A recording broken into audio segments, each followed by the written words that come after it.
You've probably heard her work. You just didn't know it. Every footstep in your favorite nature documentary, the swish of a jaguar's tail through the bush, the flutter of bat wings at dusk, all of it was performed, not captured. This is the hidden world of Foley. Meet Susan Fitz-Simon, Foley artist, performer, storyteller, sound sculptor. I graduated acting school after high school and wanted to become an actress. Then I fell into a band, and my passion for music since I was younger was always huge, so that was fun. In her Rhode Island basement, a young Susan recorded mock radio shows with her cousins. As a kid with my cousins, we did a lot of radio shows in the basement and recorded it on cassette, because that would really be fun to listen back. I was the one who did all the sound effects. My cousins did all the reading and all that, and I was doing all the sound effects in the background. So I guess I was a Foley artist at a young age and didn't even know it. She chose to follow music to LA by playing clubs on Sunset Strip. But when her rock star dreams diminished, Susan needed something new, something real. And then I had to make the decision whether to go to New York for acting or LA for music, so I chose LA.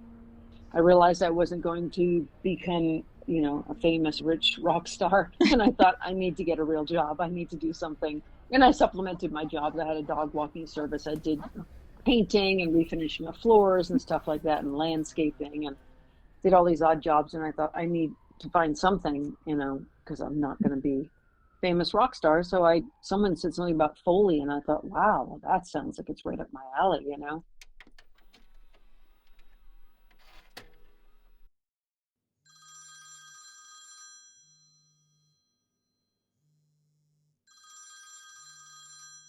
She called every soundstage she could for 2 years.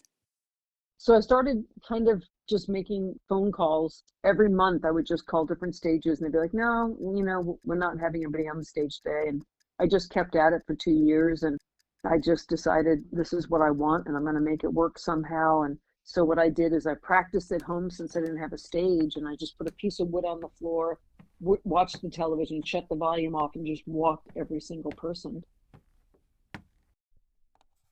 Eventually, Warner Bros. Called back, and Susan stepped into her first official Foley gig.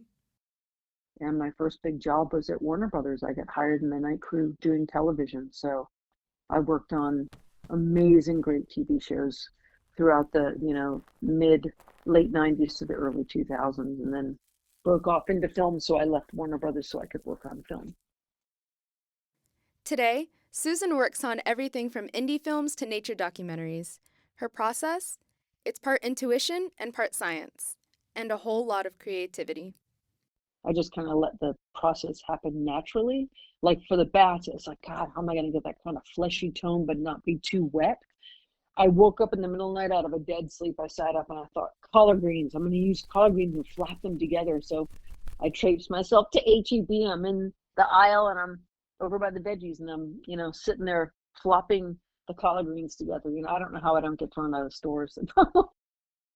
And it was grossly good. It felt real. It was like, whoa, like it kind of gives you the creeps. You hear it flapping. If you close your eyes, it just sounds like there's bats around you. So I used like many layers. There was the collard greens. There was a little bit of a chamois, which is that leather thing that you use to dry off your vehicle. Not the fake foamy one, but the real hide. A little bit wet and damp, and then some pieces of thicker leather, and then some cloth. So there were these lots of dimensions, like mids, highs, and lows put together to create these colonies of thousands of bats. And maybe 4 or 5 tracks created that huge cacophony of sound to make it sound like enough bats. But Susan doesn't work alone. In the booth behind the glass, that's Glenn Eanes, her Foley operator and trusted collaborator. But usually I try not to pay attention to like what she's using or what she's doing, and she always grabs the right prop. We did do a demo for a video game cutscene, and it had like some lasers and stuff, and she used a yellow measuring tape and rattled that around as like a sweetener for like the laser sound, and that was pretty cool. Surprising? Always. Effective? Every time. Their proudest work? Deep in the Heart, a Texas wildlife documentary. That whole documentary, there's no people in it. It's only animals across the state of Texas. So, I mean, everything from dolphins to bears and ocelots and deer, bats and snakes, and pretty much every type of animal you can think of. Any movement of animals in that film is all us, Susan performing and me recording it. The beaver coming up out of the water, it has all this stuff in its mouth, and it goes up on this muddy pile, and it gets up there and it pats the pile and pushes around and then goes back into the water. And I did it in one take because I had a chamois in the bucket, so I saw what it was doing, and I grabbed the chamois in my hand and started doing its little feet on the chamois, and it's like you play it back, and it's just it sounds real. It does not sound like it's Foley. It sounds like you're really listening to the beaver on top of this muddy, packed mess. But even perfect Foley is rarely noticed. And that's kind of the point.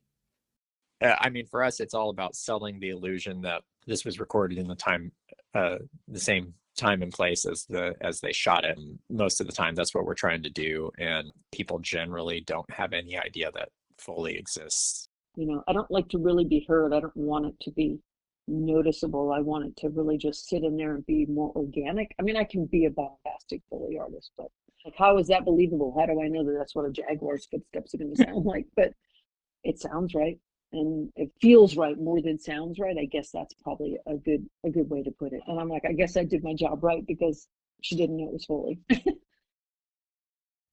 It's in the smallest moments. A hand on a shoulder, a whisper of cloth in a still room. Those sounds build emotion, deepen atmosphere, and breathe life into the silence.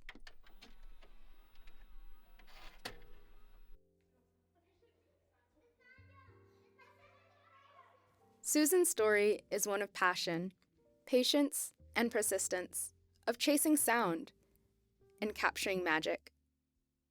That Creativity and that spark and energy that she has, she brings it to the stage when she does her job, and it's really fun. It's a lot of fun to work with her.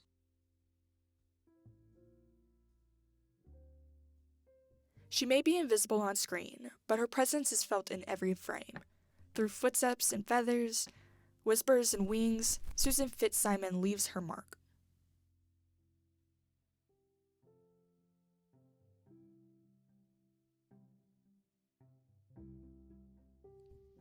This piece was produced for Ears Only, and special thanks to Susan Fitz-Simon and Glenn Eanes. To Susan, Glenn, and Foley artists everywhere, we hear you, even if we don't always know it.